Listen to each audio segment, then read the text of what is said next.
Um bom dia, meus amados, meus irmãos. Estamos aqui em mais um dia para darmos continuidade àquele pequeno estudo que estamos fazendo de Apocalipse. Nós fizemos ontem Apocalipse 20, já terminando. Apocalipse são 22 capítulos. Por que eu optei por dar esse estudo de começando a Bíblia por Apocalipse? Porque, na verdade, muitos pensam que ler a Bíblia é pegar ali a Bíblia lá em Gênesis e vir lendo ela até Apocalipse, de capa a capa. Aí é a dificuldade, é que se encontra a dificuldade de entendê-la. A Bíblia não é para ser lida assim. A lida, se você pegar a Bíblia de capa, você que nunca leu a Bíblia, pegar a Bíblia de capa a capa e tentar entender, ficará difícil. Porque você vai começar lá em Gênesis, a criação, você vai entender alguma coisa. Mas quando vier, por exemplo, o livro de Crônicas, quando vier o livro de genealogia, quando vier alguns livros atrás, você vai ficar perdido, vai se enjoar, você não vai entender, porque na verdade a Bíblia, ela é um livro do princípio ao fim, ela é um mapa, ela é um caminho que Deus nos deixou. Porque a verdade é o seguinte: nós nascemos, vivemos e morremos. Ou seja, temos que saber de onde viemos, para que viemos e para onde iremos. Então, é muito mais fácil você começar a entender a Bíblia de Apocalipse. Ou, por exemplo, começar no livro dos Evangelhos. No livro dos Evangelhos. Começa Mateus. Começa com Jesus. Ah, mas o Velho Testamento não tem significância. Tem sim. Mas se você começando pelos Evangelhos, você vai começar ali a ver a vida de Jesus, os sacrifícios, coisa e tal, ver as narrativas de Mateus, depois as de Marcos. Porque às vezes você fala assim, mas tem coisa aqui que não tá. Não é só isso, é porque nós temos que entender que são narrativas feitas com determinados anos e tem evangelhos que demoraram 20 décadas para ser escrito um do outro. Todos esses evangelhos, foram pessoas que presenciaram fatos com Jesus. Mas na hora de narrar, um narra de uma maneira, não é que eles aumentam ou estiram. Um narra de uma maneira, o outro narra de outra, mas a essência ali tudo é a mesma. Ao lermos os evangelhos, e depois, quando a gente vai lá para o início da Bíblia, nós vamos começar a entender que, na verdade, tudo que nós lemos nos evangelhos que fala a vida, que conta a vida de Jesus, que é Mateus, Marcos, João, Lucas, nós vamos entender que, quando nós formos lá para Gênesis, tudo que Gênesis está falando, independente da palavra Jesus não estar no meio da narrativa de Gênesis, toda a história do início do mundo é uma tipificação de Jesus, do que vai acontecer na frente.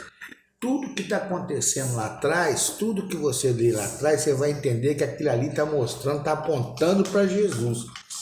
Mas para isso é preciso que você comece primeiro nos evangelhos. Quando você for lá atrás, no Velho Testamento, você vai entender que estão falando. Por exemplo, se você começar a ler a Bíblia, você lê a história de Jesus. Mateus narra, Marcos narra a história de Jesus, João narra. Quando você pega o livro de Isaías, por exemplo, Isaías é 800 anos antes de Jesus. Você chega em Isaías 53, por exemplo, você vai ver a narrativa todinha da morte, da crucificação de Jesus. Aí você vai entender e falar assim, nossa, mas como é que Isaías... Porque Isaías para Jesus são 800 anos de diferença. Isaías está 8 séculos atrás. Como é que, quer dizer, você vai ver que ali era um profeta. Como é que ele ia entender? Como é que ele ia entender, saber das coisas que aconteceram 8 séculos depois? Isso aí vai formando em você o que a Bíblia é endereçada a formar fé.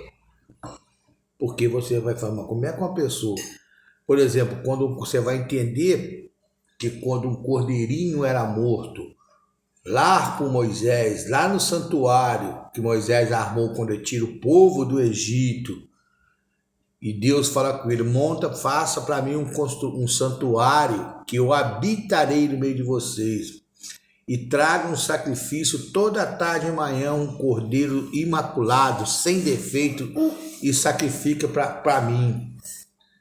Vocês vão entender depois que aquele cordeirinho sem defeito, que era sacrificado para Deus, que era para tirar o pecado daquele povo que estava ali, que tinha saído do Egito, cheio de defeito, aquele cordeirinho estava assim tipificando Jesus, que faria o mesmo por nós. Mas que para você entender aquilo, é preciso que você veja primeiro os evangelhos. Então a Bíblia ela é lida diferente, ela é lida de trás para frente.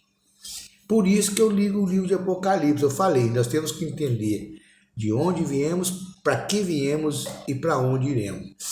Ao lermos Apocalipse e entendermos para onde iremos, nós vamos entender muita coisa nessa vida. Vamos entender o que Deus requer de nós, a proposta de Deus para nós. Nós vamos entender que Apocalipse é uma coisa totalmente diferente do que nós vemos nas televisões aí hoje, nos filmes aí hollywoodianos aí, que aquelas catástrofes, que negócios, não é nada daquilo. Apocalipse é um livro maravilhoso. Apocalipse é uma bênção. Então nós vamos hoje dar continuidade ao que eu li ontem sobre Apocalipse. Voltaremos a ter estudos, mas depois eu vou voltar lá atrás e nós vamos entender melhor, porque nós entendemos Apocalipse. Então, ontem nós terminamos no capítulo 20, eu li aqui no capítulo 20, eu terminei aqui nesse versículo 5, né, do capítulo 20. Mas os outros mortos não reviverão. Apocalipse 20, versículo 5. Mas os outros mortos não reviverão, até que os 1000 anos se acabem. Esta é a primeira ressurreição. Bem-aventurado e santo aquele que tem parte na primeira ressurreição. Pois estes não têm poder a segunda morte, mas serão sacerdotes de Deus e de Cristo, reinarão com ele 1000 anos. Eu expliquei aqui por que ele fala, bem-aventurados os que têm parte na primeira ressurreição, porque quando Jesus vier, que está escrito lá em Tessalonicenses, 1 Tessalonicenses capítulo 4, que primeiro ele vai ressuscitar os mortos em Cristo, que se juntarão com os vivos em Cristo que tiverem aqui a terra e serão ressurretos nas nuvens dos céus. Essa é a primeira ressurreição. Agora, os restantes dos mortos que não aceitaram Cristo, que permaneceram mortos, e os vivos que não subiram naquele momento, é porque eles não tinham que subir, porque eles não aceitaram Cristo. Para eles, esses vivos vão morrer naquele momento, por causa da glória de Deus, que eles vão ver Cristo. E a palavra de Deus fala que você não consegue ver. Enquanto você está em forma humana, assim, em corpo, com pecado, se você vê a glória de Deus, você não consegue contemplar, você morre. Então eles vão morrer ali e vão permanecer mortos com aqueles mortos que já estão ali há séculos mortos, que não aceitaram Cristo. E eles também terão uma segunda ressurreição. Vai ter uma segunda ressurreição, mas a segunda ressurreição que vai ter para eles é uma ressurreição não para a vida eterna. Vai ser uma ressurreição só para eles comprovarem que tudo que lhes fora dito a respeito de Deus era verdade, eles não creram, não acreditaram e pagaram o salário do pecado, que é a morte, e a morte eterna. Este é o salário do pecado. É você persistir não aceitando Deus como seu Salvador, porque uma coisa é certa, meu amor. Meus amigos, desculpa, meu amor. Uma coisa é certa. Este mundo tudo é regido por Deus. É regido por Deus. Não adianta você tentar querer sair disso, mas nós somos regidos por uma força maior que se chama Deus. E ele disse que o salário do pecado é a morte. Então o salário do pecado é a morte. Não é que ele vai te matar, ele vai te deixar de... Você não vai ter eternidade, é morte eterna, de gozar uma eternidade. Mas antes disso, não se esqueça, Deus não retirando, ele vai fazer de um tudo. Você tem uma vida inteira, não sei quanto tempo que tem a sua vida, você tem uma vida, e por isso que as crianças, a Bíblia fala, que todas as crianças herdarão o reino de Deus. Olha como é que Deus é justo. Às vezes uma pessoa que morre, uma criança que morre com 4, 5 aninhos, 6 aninhos, até os 8, 9 aninhos que tem inocência, diz que o reino de Deus é das crianças. Por quê? Porque criança, Deus é justo. Ela não teve tempo de ter entendimento, de conhecer as maravilhas de Deus. Agora, nós adultos, nós temos toda a nossa vida para nos entregarmos a Deus e para conhecermos as maravilhas de Deus e para nós tomarmos a nossa decisão, porque a decisão de irmos ou não para a eternidade não é de Deus, é nossa.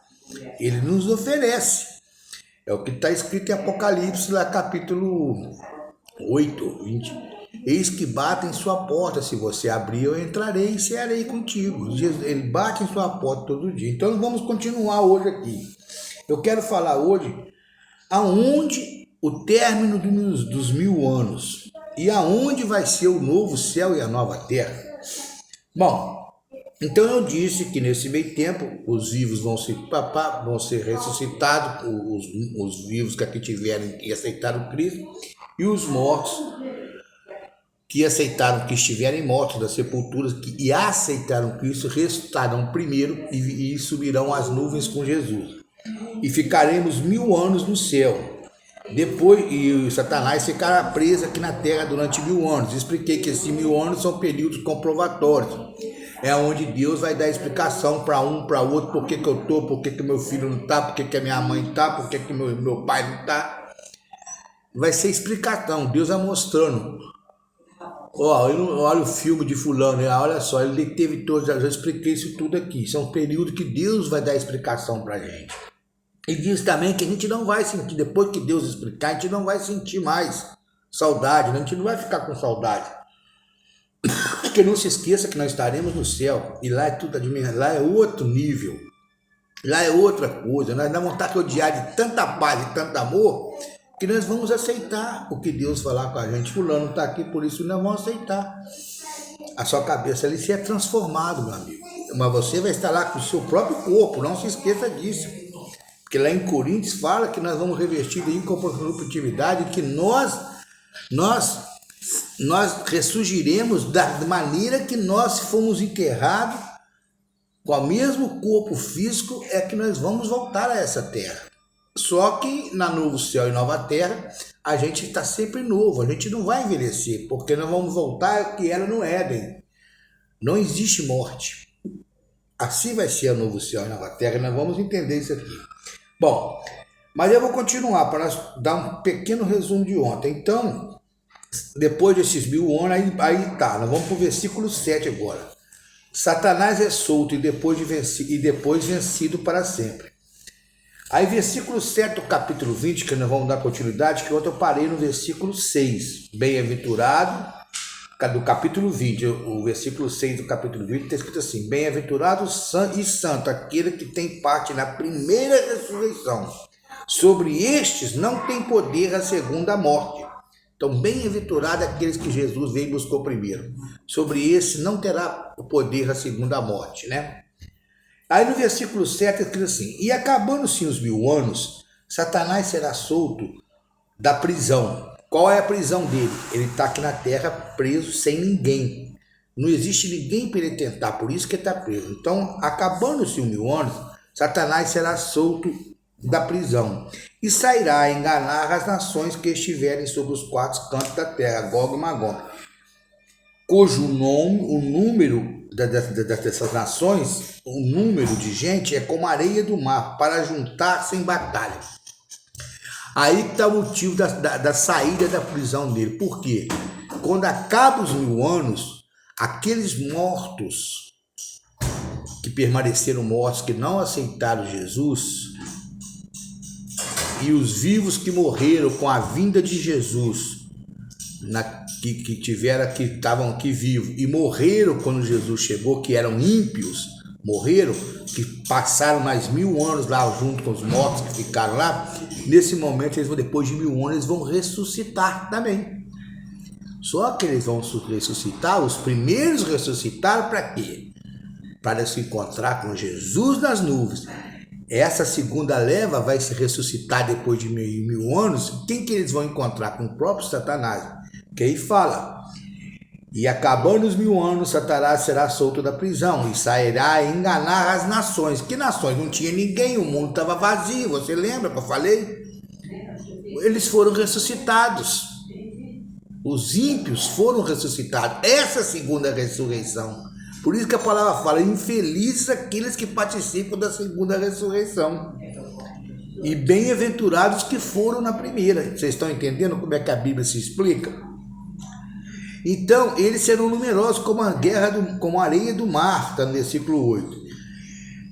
Aí, Satanás, o que vai fazer? Satanás, nesse momento, vai ver aquela multidão de pessoas que morreram e que não aceitaram Jesus, que vai ser uma multidão como a areia do mar, vai ser bem maior do que os números que aceitaram. Eu já disse, a palavra fala isso, que muitos tentarão, mas poucos passarão. E Satanás vai usar a sua malícia que ele sempre usa, que Satanás é sagaz, ele sempre, nessa vida aí, ele tem... Eu estou dizendo isso com propriedade.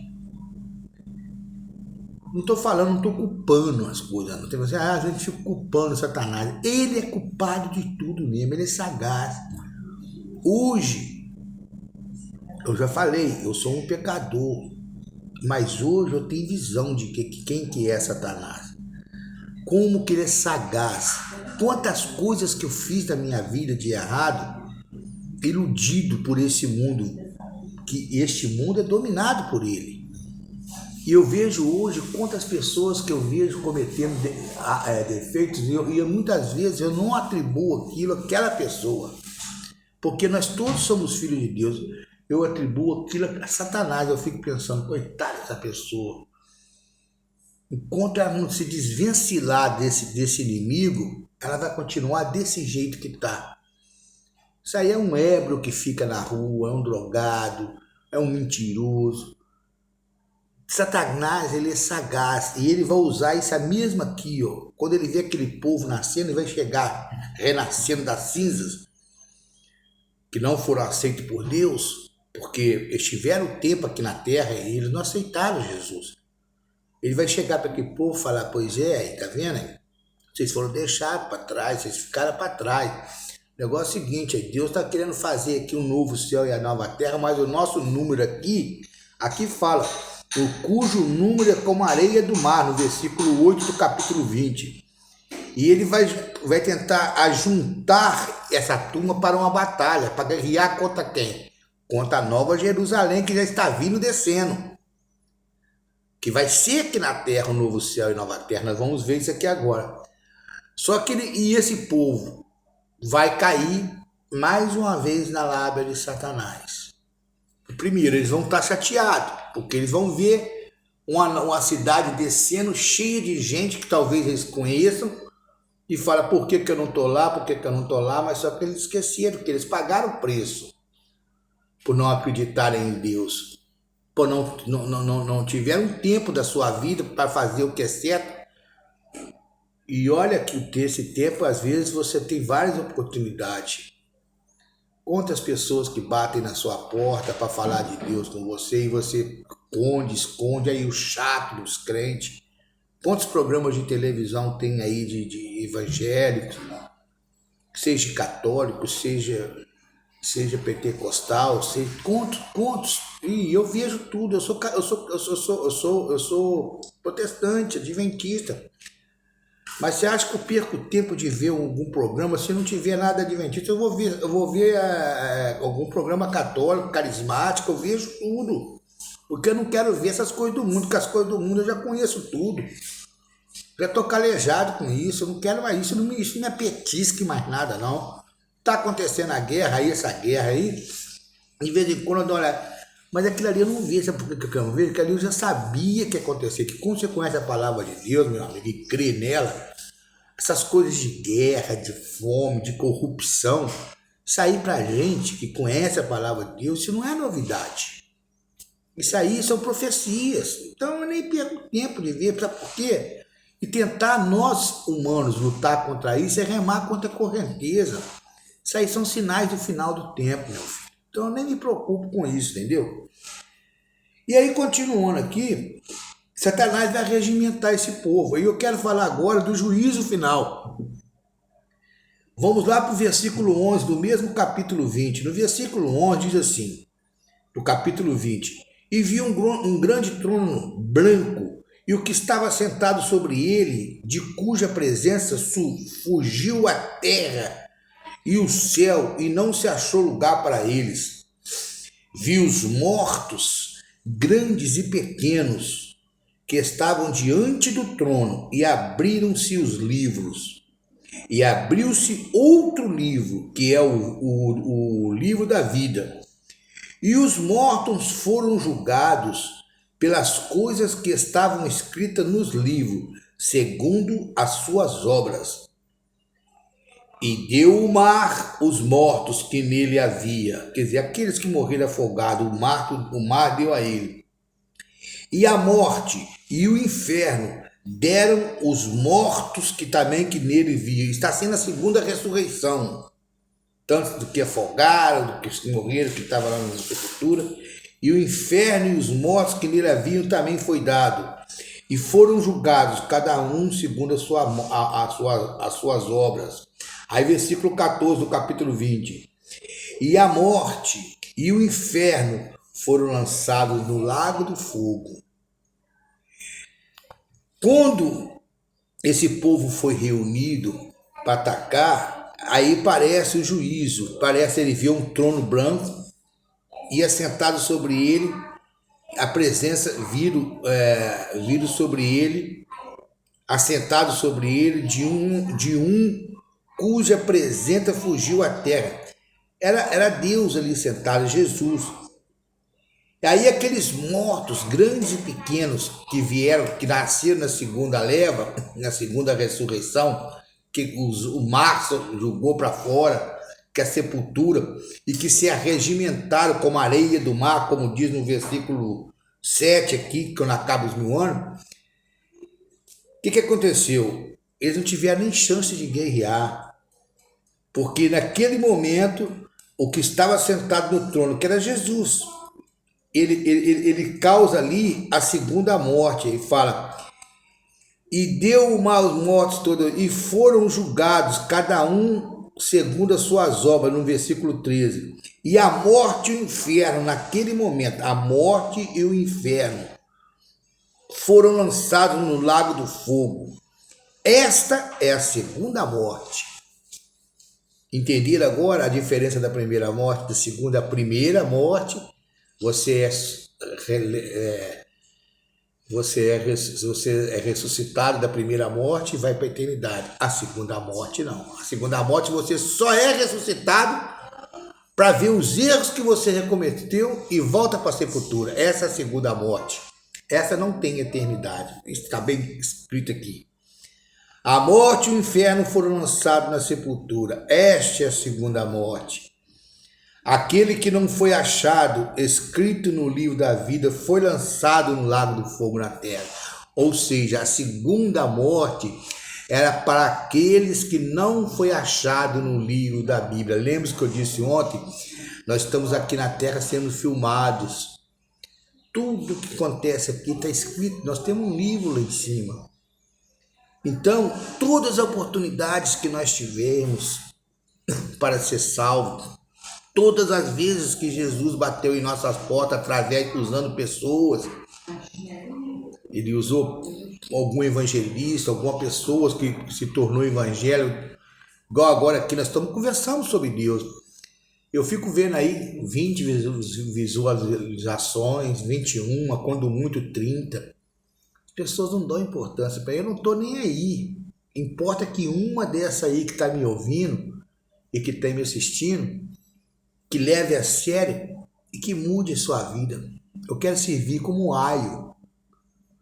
Importa. Agora, se eu tivesse aqui fazendo uma live aqui de fofoca, de Big Brother, de alguma coisa, ou fazendo uma gracinha, nadando, ficando aqui sem roupa, aqui rebolando, tá todo mundo. É isso que Jesus vai mostrar quando ele abrir os livros. Você teve oportunidade, fulano deu estudo bíblico para você. Quantas pessoas que deram estudo bíblico para mim e eu rejeitei lá no passado. E hoje eu estou aqui, dando um estudo bíblico. Não sei tudo da Bíblia, não. Estou em aprendizado, eu vou morrer aprendendo. Mas o pouco que eu já sei, Deus está me usando. Não, eu fico triste quando eu vejo assim no final, assim, o vídeo meu, eu passo 2, 3 dias, eu olho lá, 25 visualizações, eu falo, meu Deus.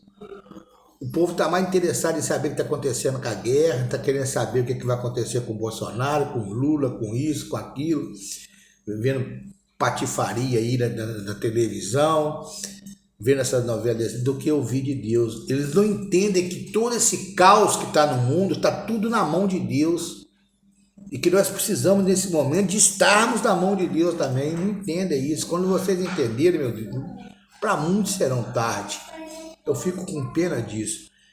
E aí, conforme eu disse, essa é a segunda morte. Quando Satanás for solto. Solto como?